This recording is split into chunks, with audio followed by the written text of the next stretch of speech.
the Friday Cocktail, presented by Anna Glowinski. Next, we'll be speaking to Emily O'Hara. She founded the Lucky Dog Picture House, which is based in London. And it takes films from the 1920s. So we're talking about black and white films, no sound, and they play live music, live scores to the black and white traditional movies. So it's really bringing you back to the very first cinema experiences. And I'm lucky enough to be joined by Emily on the line now. And we're going to be talking about, live cinema and the art of cinema in 2020 and how that relates to cinema back in the 1920s. So, Emily, delighted to have you here joining us today. How are you doing? I'm very well, thank you. How are you? Yeah, really good. Really, really good. Now, I've been lucky enough to go to one of your events when I was back in London at Wilton's Music Hall, and I was absolutely blown away by it. And that's why I asked if we could speak to you here on the radio today to tell more people about the interesting stuff that you guys do. Because here on It's the Friday Cocktail, we delve a lot into history, social history, but try and keep it kind of entertaining as well. And I feel like what you do perfectly fits into that. You founded the Lucky Dog Picture House. Tell us what it is. Well, the Lucky Dog Picture House started with me wanting to go to a silent film night and having a lot of very, very talented piano playing friends. So I bought a very, very dodgy projector and screen on eBay, as one does in their 20s. And doesn't have anything else to spend their money on. And I put on an event, and we found that we absolutely packed out the place. And we couldn't believe it, really, because so often in London, you're trying to compete against so many other incredible events that are going on. So it was really a surprise to us how popular it was right from the very start. And then it grew from there. So we've been putting on events for, maybe 15, 16 years now. My God, that's incredible. That's a long time. Well, but the films are even older, much older. Why? You said that you wanted to go to a silent movie night. Where did that sort of random little bit of inspiration come from? Where did you even get that idea from? Oh, gosh. Well, as I say, my partner and I, we're quite involved in 1920s music, especially him. And he's a fantastic percussionist and jazz drummer, Mr. Nicholas David Ball.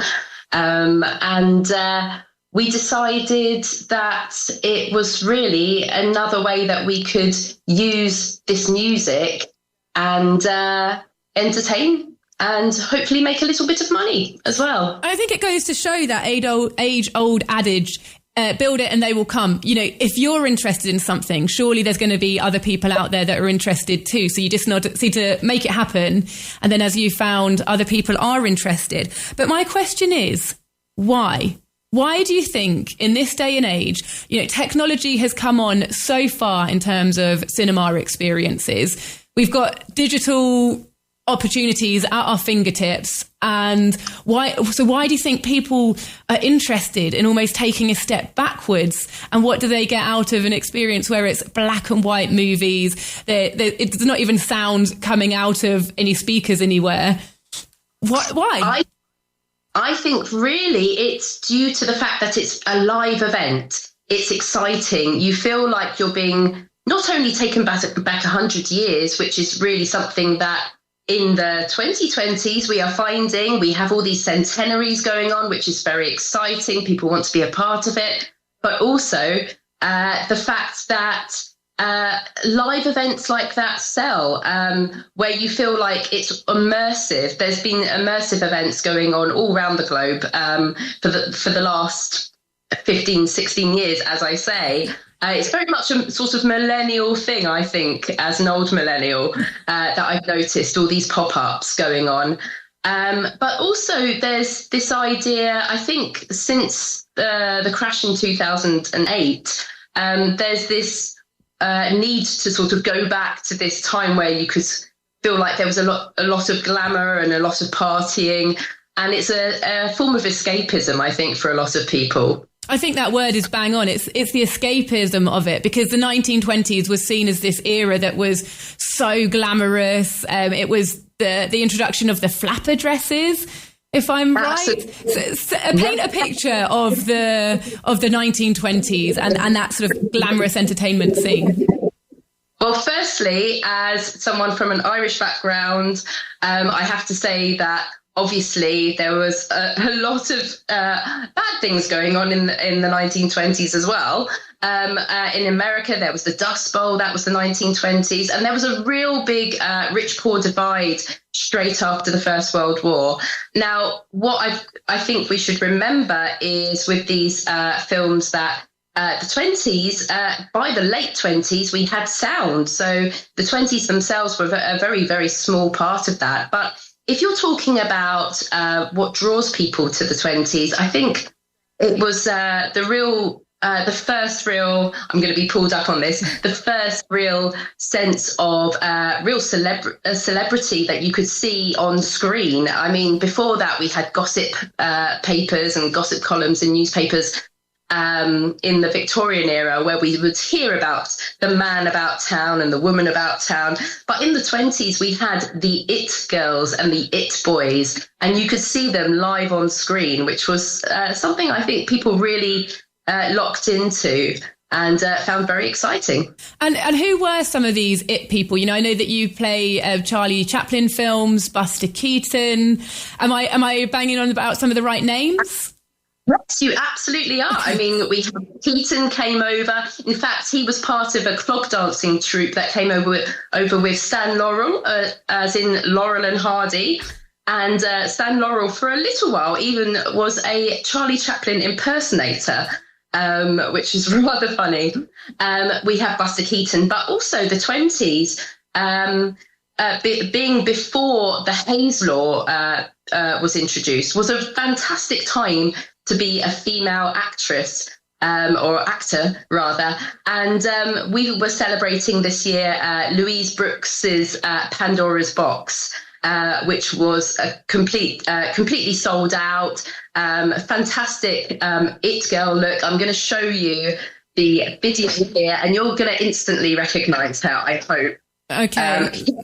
So there we go. That's Emily's wonderful. holding up an image to the screen here, and it is of a woman looking out into the mid-distance with that classic sort of half fringe, like shiny black hair, almost like a Lego wig. It's like shiny black hair and the jaw-length classic bob from that era. And you can see that on the likes of Anna May Wong as well, who was a fantastic star of the time, Chinese-American artist who came over to Britain because she wasn't able to get the roles that she wanted in America, funnily enough. She was very much typecast as this sort of the exoticism that was going on there, that exploitative racial element that obviously we saw in the 1920s as well. But if you're looking for femme fatales, look no further than the 1920s. So yeah, it was really an exciting time to be a little bit naughty.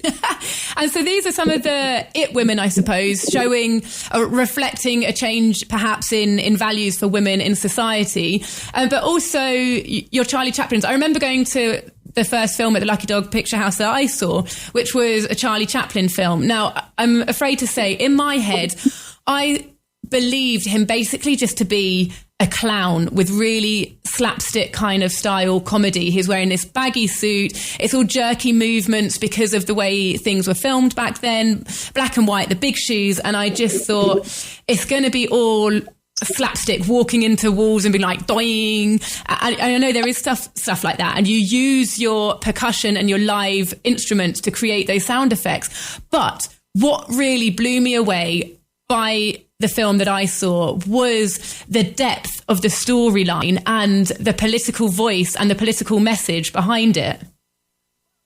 Well, Charlie Chaplin's a funny one. A lot of these big names that we know didn't have autonomy over their own films at the very beginning. So the likes of Charlie Chaplin would have been doing a lot of these cheap, very slapstick based films that they might have just turned up on set on the day and just had a look and seen what sort of props they had that day, and sort of improvised it in the same way that you see Will Ferrell or Ben Stiller do now. I don't know whether that would have been much better necessarily, but as I say, the Charlie Chaplin really only gained autonomy slightly later, in the mid-20s, and a great shout out to Harold Lloyd as well. He's one of my all-time favourites. If you don't know him, check him out. He was actually a bigger name, I think, than Buster Keaton at one point, but he didn't want his films to be shown on television because he didn't think that the medium was going to go anywhere. So he said, no television. And unfortunately, we didn't get to see his movies again until the late 1970s. So if you haven't heard of Harold Lloyd, do check him out. He's one of my all-time favourites. Yeah, because by the time the 70s came around, television had pretty much caught on by then, hasn't it? We think so. But also dealing with things like copyright and permissions like that, it can get very, very complicated, the way that copyright is written into these old films, because a lot of the time, people who come to our films think that we don't have to pay for any permission to show them, when in fact, not only is there the digitalization element, but a lot of these movie companies would tie in their copyright to, say, the last actor who was in that movie, even if it was an extra, even if it was a tiny little baby who was in the scene for a second, they would tie it together, and that way they would be able to monetize their film for generations to come. Wow. So it's all super complicated, and it's a part of running the Lucky Dog Picture House that I really, really hate. It's something that I find to be a bit of a minefield. But I thought perhaps it might be fun, seeing as where we have radio, to talk more about the sound effects that we use. And I actually have a few of them here. I don't know if that's going to split your monitor at all. So I'm going to try my best, having set up my camera all wrong for you. Awesome. For example, we have some original Acme whistles. Okay. There, like that. Okay.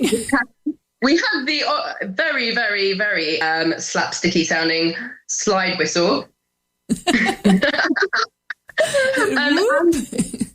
And talking of slapstick, whilst being a name that is so linked into silent film and the likes of Charlie Chaplin, it was actually an instrument, a musical instrument that was used. It was two pieces of wood. We actually have one over there, but I won't bother to do that because it might hurt your ears. Two sticks that just slapped together. I mean, it was as simple as that. We had honky horns. And over the years, we've been collecting or recreating some of these incredible instruments for our shows. And how true to reality are the instruments that you're creating, and how do you go about researching it? You know, because what you do is you get a band, so you're showing. So I'm just going to describe to the listeners here. You have a black and white silent film playing on a big projector in a cinema hall, and some really beautiful cinema halls as well. And then you've got a live band sat in front, slightly below, who are playing along music, but not just music, sound effects as well. So really giving all the audios to that visual experience. How do you go about recreating that? Okay, so it's a long process. We often start maybe even a year ahead when we're thinking of a quartet performance. We start, just to say, not all of the films that we show are actually black and white. A lot of the movies, even from 1902, would have been in colour. There would have been lots of techniques like dip dyeing, and there was one lady who worked with Georges Méliès, you might know his name, who was a French filmmaker, who was actually a stained glass maker, and she got a whole production line of people to paint her films, and it's really, really fascinating. If you ever see Voyage dans la Lune, that's a really, really beautiful movie from 1904. But to go back to what we do, we recreate or try to recreate the original cinematic experience. So the instruments, the special effects instruments are just a small part of what we do. We try to research the sound that would have that soundscape that would have been available at that time, would have been popular at that time. So, for example, we might tie in, if it was a comedy, we might tie in popular music from that time, maybe what was in the charts, what were people listening to. We would do that, and we would also, obviously, just like the cinema music scores of today, we would try to recreate or create a soundtrack, a soundscape to go with the mood of the particular scene. We tie particular musical motifs in with characters or objects that are very important to the scene, in the same way that people do when they're writing modern scores. So it's not that dissimilar. It's just more that we try to place it within that time. So it's quite, obviously, very, very extensive, actually. But also your events are quite, they're interactive with the audience. So you've done all this prep. You pretty much know what sounds and everything that you're going to make. But how does what you're doing, creating the sounds, interact with having a live audience there with you? Do you feed off each other? Can you feel each other's energy in a way? I often come off of the stage absolutely buzzing. It's my favourite way, my favourite type of performance, because I do sing and play the guitar in other guises, in classical or jazz. But this is really something that is so much, it's almost like going to a comedy event in terms of the feel as an audience member. You feel like you're part of something very much live, very much of the moment, especially when we might only perform that score once. So it's something very much of that moment. We also encourage our audience members to laugh or shout out or boo, in the same way that they would have done in the 1920s. Wow, so you're encouraging heckling. That is brave.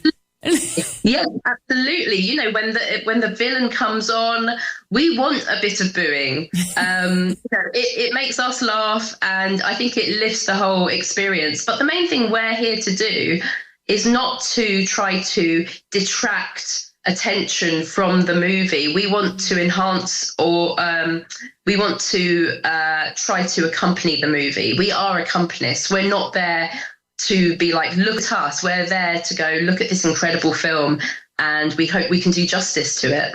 Okay, yeah, that's absolutely understandable. And what about you now in today's day and age? Do you like going to the cinema, the modern cinema experience? Oh, absolutely. One of the production companies that I'm always talking about with my partner, and he can never remember the name of it, is A24. I really love the movies that they are producing, like The Florida Project. And every time they come to a different genre, they approach it from a very, very different angle. So that's been something that's really, really interesting to me. As I say, I'm coming to this from a musician's angle. So it's been a real adventure for me to explore film and study it sort of on my own. It's something that I'd almost like to go back to university and study again. Wow, you're such a film buff. This is amazing, a cinema buff. Do you think that today's cinema experience has anything taken away from it? If you compare it to a 1920s experience, do you think there's anything missing? Or is it just a different thing and it has technology? And I suppose my question is, what has technology changed about the cinema experience, better or worse? I don't think it's any worse. I really admire a lot of the cinema that's going on now. We're hearing more voices than ever before. We have way more diversity in Hollywood, and we're seeing movies that are non-English speaking winning awards and getting that elevation that they deserve, which I think is absolutely wonderful, because let's face it, Hollywood and the movies has been run for the most part by old white guys. So it's wonderful to see a lot of different voices and backgrounds being represented. I am getting kind of bored of all of the superhero movies, though. I just feel like it must be very boring to act on those sorts of movies where you're just acting against a green screen for 90% of the time. It's like, just work out in the gym.